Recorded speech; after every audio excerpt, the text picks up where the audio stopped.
Bismillahirrahmanirrahim. Assalamualaikum warahmatullahi wabarakatuh. Alhamdulillah rabbil alamin wala aqibatu lil muttaqin wala udwana illa 'alal zalimin. Asyhadu an la ilaha illallah wahdahu la syarikalah wa asyhadu anna Muhammadan abduhu wa rasuluh sallallahu alaihi wasallam la nabiyya ba'dah. Para santri dan santriwati rahimakumullah wa ra'akum wa hafizakum. Pada pagi hari ini kembali Allah pertemukan di madrasah, di sekolah yang kita cintai ini dengan tujuan yang sama, yaitu talabul ilmi, menuntut ilmu yang merupakan suatu kedudukan yang sangat mulia di dalam agama kita, di mana Allah Subhanahu wa taala berjanji akan mengangkat kedudukan orang yang berilmu. Yarfa'illahu alladzina amanu minkum walladzina utul ilma darajat. Allah akan mengangkat kedudukan orang-orang yang beriman di antara kalian dan juga orang-orang yang diberikan ilmu, darajat, yaitu tingkatan-tingkatan, darjat-darjat yang tinggi di atas orang lain. Sebagaimana dikatakan oleh Ibnu Abbas, Allah akan mengangkat darjat orang yang berilmu dan beriman di atas orang yang kurang ilmunya sebanyak 700 darjat. Ini adalah suatu kemuliaan bagi kita. Mudah-mudahan Allah Subhanahu wa taala menjadikan kita sebagai orang-orang yang istiqamah dalam menuntut ilmu, tidak loyo semangatnya, tidak turun semangatnya di dalam menuntut ilmu. Meskipun ada kendala, ada kesulitan, ada masalah, dia tetap bersungguh-sungguh dalam menuntut ilmu. Ini adalah suatu kemuliaan dari Allah Subhanahu wa taala. Terlebih lagi, pada pekan lalu kita sudah mengadakan suatu acara rihlah ilmiah atau study tour yang diantara tujuannya adalah supaya kita semangatnya makin naik dalam menuntut ilmu, bukan makin turun, supaya kita setelah merefresh otak kita, supaya kita semangat kembali dalam menuntut ilmu. Kemudian salat beserta salam dengan mengucapkan Allahumma salli ala Muhammad wa ala ali Muhammad, senantiasa kita sanjungkan ke hadrat Nabi kita yang mulia Muhammad sallallahu alaihi wasallam beserta para istri beliau, para sahabat, ahlul bait, dan juga orang-orang yang senantiasa mengikuti ajaran Rasulullah sallallahu alaihi wasallam dalam kehidupan. Para santri dan santriwati yang dirahmati oleh Allah Subhanahu wa taala, Al-Imam At-Tirmizi rahimahullah taala, beliau menyebutkan atau meriwayatkan sebuah hadis dalam Sunan At-Tirmizi dari Ibnu Abbas radhiyallahu taala anhu. Barangkali kalian juga sudah menghafalnya. Pada pagi hari ini Ustaz akan menjelaskan secara ringkas hadis tersebut. Kata Ibnu Abbas radhiyallahu taala anhu, kuntu radifan Nabi sallallahu alaihi wasallam 'alal himar. Faqala, ya gulam, inni u'allimuka kalimat, yahfazillah yahfazka, yahfazillah tajidhu tujahak.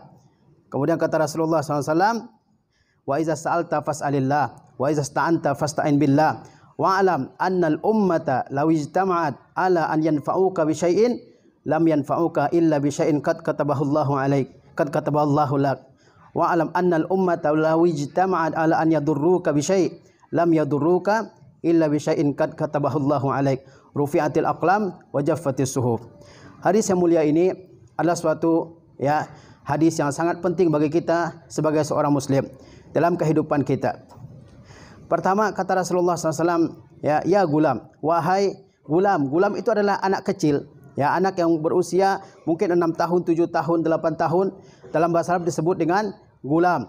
Ibnu Abbas saat dibonceng oleh Rasulullah SAW di atas seekor keledai yang namanya Ufair, umurnya saat itu masih kecil, masih kecil, belum balik. Tapi Rasulullah SAW telah menanamkan dasar-dasar akidah kepada Ibnu Abbas. Dan Ibnu Abbas ini adalah salah seorang sahabat yang sangat luas ilmunya, sangat mendalam ilmunya dalam bidang fikih, dalam bidang tafsir, dalam bidang bahasa Arab, dalam memberikan fatwa dan sebagainya. Ilmunya luar biasa. Ketika Rasulullah SAW meninggal, dia belum lagi balik. Tetapi karena kesungguhannya, keseriusannya dalam belajar kepada para sahabat-sahabat yang kibar, sahabat-sahabat yang besar, dia menjadi salah seorang tokoh di dalam agama kita. Ilmunya begitu luas sehingga disebut oleh ulama, beliau ini adalah turjumanul Quran, sebagai penafsir Al-Quran, wa hibrul ummah, sebagai orang yang sangat luas ilmunya di kalangan umat ini. Luar biasa, Rasulullah SAW juga pernah mendoakannya. Kata Rasulullah SAW, Allahumma faqihu fid din wa alimhu ta'wil. Ya Allah, buatlah dia paham dalam agama, buatlah dia memahami agama ini. Kemudian wa alimhu ta'wil, ajarkan kepada dia ta'wil, yaitu tafsir Al-Quran. Di antara hadis yang diriwayatkan oleh Ibnu Abbas adalah hadis yang hari ini akan kita terangkan secara ringkas. Di mana beliau mengatakan suatu hari Rasulullah SAW membonceng saya di atas keledai. Ini menunjukkan akhlak yang mulia dari Rasulullah SAW. Beliau seorang Rasul, ya, yang paling mulia di sisi Allah Subhanahu Wa Taala. Tapi beliau ya membonceng seorang anak kecil di atas seekor keledai. Ya. Kemudian apa kata Rasulullah SAW? Apakah Rasulullah ya membiarkan kesempatan itu lewat begitu saja? Tidak. Rasulullah SAW menyampaikan ya ajaran-ajaran tauhid, ajaran-ajaran akidah yang sangat mendalam kepada Ibnu Abbas. Kata Rasulullah SAW, ya gulam, wahai anak kecil, inni u'allimuka kalimat. Sesungguhnya aku akan mengajarkan kepada engkau beberapa kalimat ringkas, beberapa kalimat singkat. Kata ulama ini menunjukkan bahwasanya ilmu itu tidak bisa dipelajari secara sekaligus, harus sedikit demi sedikit. Nggak bisa. Antum harus bersabar, ya. Jangan saya belajar hari ini dan harus bisa semua saya pelajari hari ini, nggak bisa. Harus bersabar. Orang tua juga harus bersabar, anaknya ada prosesnya. Ya, hari ini mungkin 1, 2, 3 ilmu, besoknya begitu juga, besok seterusnya. Nggak bisa hari ini disampaikan 100 ilmu langsung misalnya. Ya, itu akan apa? Akan membuat otak jadi sakit. Sebagaimana Rasulullah SAW dalam hadis ini, beliau mengajarkan beberapa kalimat singkat yang penuh dengan makna kepada Ibnu Abbas. Inni u'allimuka kalimat. Sungguhnya saya akan mengajarkan kepada engkau kalimat. Kalimat dalam bahasa Arab ini namanya jamak muannas salim. Dan jamak muannas salim itu termasuk jamak qillah, ya, yang menunjukkan bahwa yang akan diajarkan oleh Rasulullah itu adalah kalimat-kalimat yang singkat, kalimat-kalimat yang ringkas tetapi penuh dengan makna. Lihat setelahnya apa yang diajarkan oleh Rasulullah SAW kepada Ibnu Abbas, ya. Kata Rasulullah SAW, ya, ihfazillah yahfazka. Jagalah oleh engkau Allah, maka Allah akan menjaga engkau. Apa maksudnya menjaga Allah? Apakah Allah perlu kita jaga? Ya, apakah kita menjadi ya pengawal-pengawalnya Allah? Tidak. Maksudnya adalah jaga agama Allah Subhanahu wa taala. Ya, dengan cara apa menjaga agama Allah? Kalau Allah memerintahkan kepadamu, laksanakan apa yang Allah perintahkan. Kalau Allah melarang kamu melakukan sesuatu, jauhi larangan Allah Subhanahu wa taala. Itu maksud menjaga Allah Subhanahu wa taala. Bukan menjaga zatnya Allah Subhanahu wa taala. Allah tidak perlu dijaga. Allah Maha Kuat, Allah Maha Aziz. Ya, Allah Maha Perkasa, Allah Maha Gagah. Allah tidak memerlukan penjagaan dari makhluknya. Ya, justru Allah SWT yang menjaga makhluknya. Allah menjaga alam semesta ini. Allah menjaga langit supaya enggak runtuh. Ya, maksudnya adalah jaga agama Allah Subhanahu wa taala dengan mengerjakan perintahnya, dengan menjauhi larangannya. Ini maksud dari menjaga Allah Subhanahu wa taala. Allah perintahkan kepada kita mengerjakan salat misalnya, dan Allah suruh kita menjaganya, memeliharanya. Kata Allah Subhanahu wa taala, hafizu 'alas salawat was salatil wusta. Jagalah oleh kalian salat dan jagalah oleh kalian salat pertengahan, yaitu salat asar. Ini Allah perintahkan kepada kita menjaganya. Menjaganya bagaimana? Ya, lengkapi syarat-syaratnya, rukun-rukunnya, ya, tumakninahnya, khusyuknya dan sebagainya. Ya, ini dimaksud dengan menjaga salat. Allah perintahkan kita menjaga wudu, maka kita laksanakan. Allah larang kita melakukan berbagai macam al-ma'asi, perbuatan-perbuatan maksiat, ya, maka kita jauhi perbuatan tersebut. Ini maksud dari menjaga Allah Subhanahu wa taala. Bukan menjaga zat dan diri Allah Subhanahu, bukan menjaga zat Allah Subhanahu wa taala. Kemudian kata Rasulullah SAW, ya, selanjutnya, yahfazillaha tajidhu tujahak. Jagalah oleh engkau Allah, engkau akan dapatkan Allah di depan engkau. Ya, jagalah oleh engkau Allah, engkau akan dapatkan Allah di depan engkau. Maksudnya apa? Ketika seseorang ya mengerjakan apa yang Allah perintahkan, menjauhi apa yang Allah larang, maka Allah Subhanahu wa taala sangat dekat dengan dirinya. Bahkan kata Rasulullah, seolah-olah Allah itu ada di depan kamu. Ya. Itu terdapat atau terjadi ketika seseorang menjaga Allah Subhanahu wa taala. Ya, ketika orang melaksanakan perintah Allah, menjauhi larangan Allah, Allah sangat dekat kepada dia. Allah akan kabulkan dirinya, permohonannya. Allah akan ya kabulkan permintaan-permintaannya. Itu bagi siapa? Bagi orang yang mengerjakan apa yang Allah perintahkan dan menjauhi apa yang Allah larang. Apa berat? Terkadang ada perintah Allah SWT yang terasa berat bagi kita. Tapi disitulah kita perlu perjuangan untuk melaksanakannya. Ya, dan kalau berupa larangan, disitulah perjuangan untuk meninggalkannya. Ya kan? Kata Rasulullah SAW, yahfazillaha tajidhu tujahak. Jagalah oleh engkau Allah. Engkau akan mendapati Allah Subhanahu wa taala ada di hadapanmu. Allah Maha dekat denganmu sehingga Allah SWT mengabulkan permintaanmu. Wa iza sa'alaka ibadi anni fa inni qarib ujibu da'watad da'i iza da'an. Kalau hambaku bertanya kepada engkau wahai Muhammad tentangku, kata Allah SWT, maka katakanlah aku ini dekat, ya. Saya akan kabulkan doa orang yang berdoa kepadaku, kata Allah Subhanahu wa taala. Kemudian kata Rasulullah sallallahu alaihi wasallam, yahfazillaha yahfazka yahfazillaha tajidhu tujahak, ya. Kemudian, ya, wa iza sa'alta fas'alillah. Kalau kamu mau meminta kepada siapa? Memintalah kepada Allah Subhanahu wa taala. Allah adalah Rabb tempat kita meminta segala sesuatu, ya. Kepada Allah lah kita meminta segala sesuatu, meminta ilmu, meminta kesembuhan, meminta kelapangan rezeki, meminta solusi atas setiap masalah kita, meminta apa saja, minta kepada Allah Subhanahu wa taala. Wa iza sa'alta fas'alillah. Apabila engkau meminta, mintalah kepada Allah Subhanahu wa taala. Adapun terkait dengan meminta kepada manusia, kata ulama ada dua macam. Yang pertama, kalau meminta sesuatu yang manusia tidak sanggup memenuhinya, maka ini tidak boleh. Kita meminta kesembuhan, ya. Apakah manusia bisa menyembuhkan? Tidak. Yang menyembuhkan Allah SWT, mengobati bisa. Ya, kita meminta supaya diberikan, ya, macam-macam permohonan-permohonan yang tidak bisa ditujukan kecuali kepada Allah. Kalau sesuatu yang tidak bisa dilakukan kecuali oleh Allah SWT, lalu kita memintanya kepada manusia, maka ini adalah perbuatan yang syirik, tidak boleh kita lakukan. Meminta kesembuhan, meminta anak. Ada orang yang sudah lama menikah nggak punya anak, datang ke kuburan-kuburan wali, meminta supaya diberikan anak. Ya, padahal yang memberikan anak hanya Allah Subhanahu wa taala dan sebagainya. Ya, ini tidak dibolehkan. Sesuatu yang tidak sanggup mengerjakannya kecuali Allah SWT, maka tidak boleh diminta kepada manusia. Yang kedua, apa yang manusia sanggup mengerjakannya, maka kita boleh memintanya kepada manusia. Ya, misalnya kita meminta kepada teman kita supaya diberikan sesuatu dan dia sanggup mengerjakannya, maka ini boleh memintanya kepada manusia. Oleh sebab itu Rasulullah mengatakan, wa iza sa'alta fas'alillah. Kalau kamu meminta, minta kepada Allah SWT. Allah yang Maha Kaya, Allah yang Maha memiliki segala sesuatu.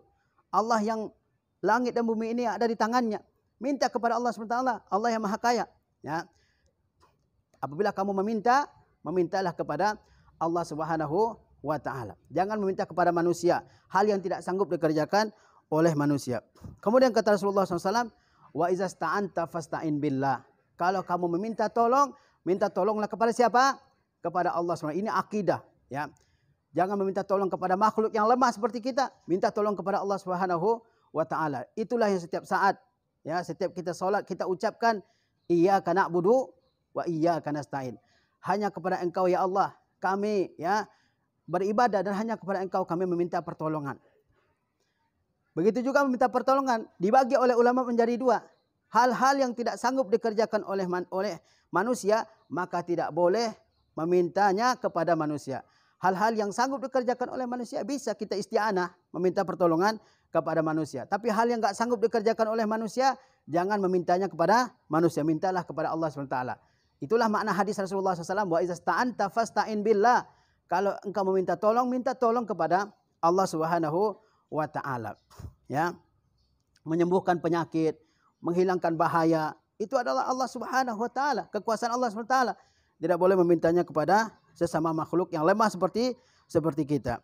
Inilah kata Rasulullah SAW, wa iza sta'anta fasta'in billah. Kalau kamu meminta pertolongan, minta tolong kepada Allah Subhanahu wa taala.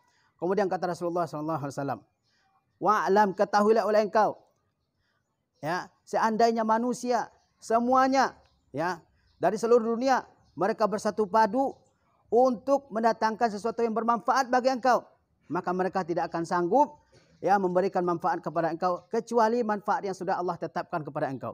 Bayangkan andaikan seluruh umat manusia, ya, mereka bekerja sama semuanya untuk mendatangkan sesuatu yang bermanfaat bagi kita. Mereka enggak bisa melakukannya kecuali sesuatu yang sudah Allah tetapkan, ya, akan, ya, kita peroleh. Lihatlah pamannya Rasulullah SAW, Abu Talib. Sepanjang hayatnya Rasulullah SAW selalu mendakwahinya, mengajaknya untuk beriman kepada Allah Subhanahu wa taala. Beliau adalah pembela utamanya Rasulullah SAW, setiap hari mendengarkan Al-Qur'anul Karim. ya, mendengarkan hadis-hadis Rasulullah, bergaul dengan kaum muslimin, tapi dia bukan seorang muslim, ya. Dia adalah orang yang kafir, bahkan sampai akhir hayatnya. Begitu banyak usaha yang dilakukan oleh Rasulullah untuk mendakwahi pamannya Abu Talib, tapi beliau tidak mau beriman kepada Allah SWT. Bahkan di akhir hayatnya dia mengatakan bahwa saya akan mati di atas agamanya Abdul Muttalib. Begitu banyak usahanya, tapi tidak berhasil mendakwahinya. Tetapi ada orang juga yang datang dari negeri yang jauh, tidak mendengar agama Islam sama sekali, tapi Allah Subhanahu wa taala antarkan sebab-sebab hidayah kepadanya. Salman Al-Farisi jauh tinggal di negeri Persia.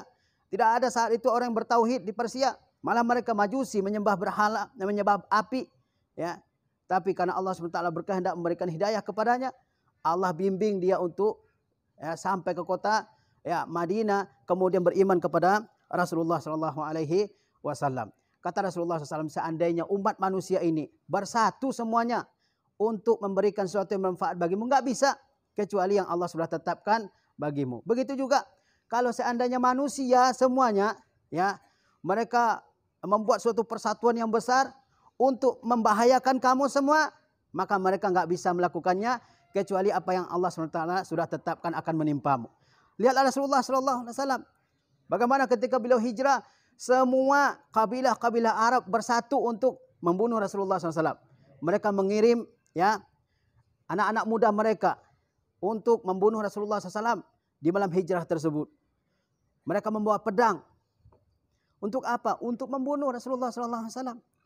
Tapi karena Allah Subhanahu wa taala tidak menetapkan kematian Rasulullah SAW di tangan kufar Quraisy, maka Rasulullah SAW selamat dari bahaya yang mengancam beliau. Nah, ini adalah suatu akidah bagi kita. Tanamkan dalam diri kita bahwa yang akan menimpa kita dari kebaikan adalah apa yang Allah sudah tetapkan. Dan bahaya apapun tidak akan menimpa kita kecuali sesuatu yang sudah ditetapkan oleh Allah Subhanahu wa taala. Apa yang sudah Allah tetapkan pasti menimpa kita, dan apa yang tidak Allah tetapkan dia tidak akan mengenai kita semua.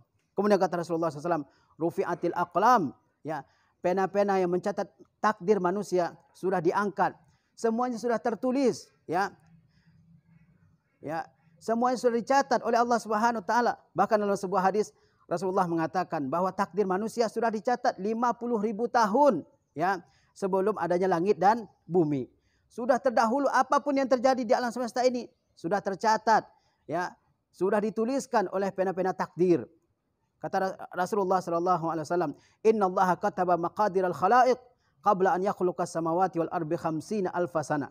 Sesungguhnya Allah Subhanahu wa taala telah mentakdirkan takdir makhluk 50.000 tahun sebelum penciptaan langit dan bumi. Kemudian kata Rasulullah SAW, wajaffatis suhuf, lembaran-lembaran yang mencatat takdir manusia telah kering, telah ditentukan semuanya. Maka karena itu kita wajib mengimani qada dan qadar Allah Subhanahu wa taala, bahwa segala sesuatu yang terjadi di alam semesta ini terjadi dengan qada, dengan kehendak, dengan ketentuan dari Allah Subhanahu wa taala. Sehingga kita harus mengimaninya, sehingga kita harus percaya kepada qada dan qadar itu, di mana dia termasuk salah satu rukun dari rukun-rukun iman. Inilah beberapa pesan penting yang bisa kita ambil dari hadis Rasulullah SAW yang mulia ini. Mudah-mudahan kita semua menjadi orang-orang yang senantiasa haris alal khair, haris alal ilmu, bersemangat untuk mendapatkan ilmu. Mudah-mudahan setiap hari akidah kita semakin kuat terhadap Allah Subhanahu wa taala. Semakin kuat keyakinan dan kemantapan hati kita terhadap takdir Allah Subhanahu wa taala. Mudah-mudahan kita semua menjadi orang-orang yang siap menerima segala yang Allah tetapkan bagi kita, baik kebaikan maupun keburukan. Jika kebaikan yang Allah tetapkan kepada kita, kita harus mensyukurinya. Dan jika keburukan yang Allah SWT timpakan kepada kita, kita harus bersabar atasnya. Wassallallahu ala nabiyina Muhammad wa ala alihi wasallam. Assalamualaikum warahmatullahi wabarakatuh. Alhamdulillah.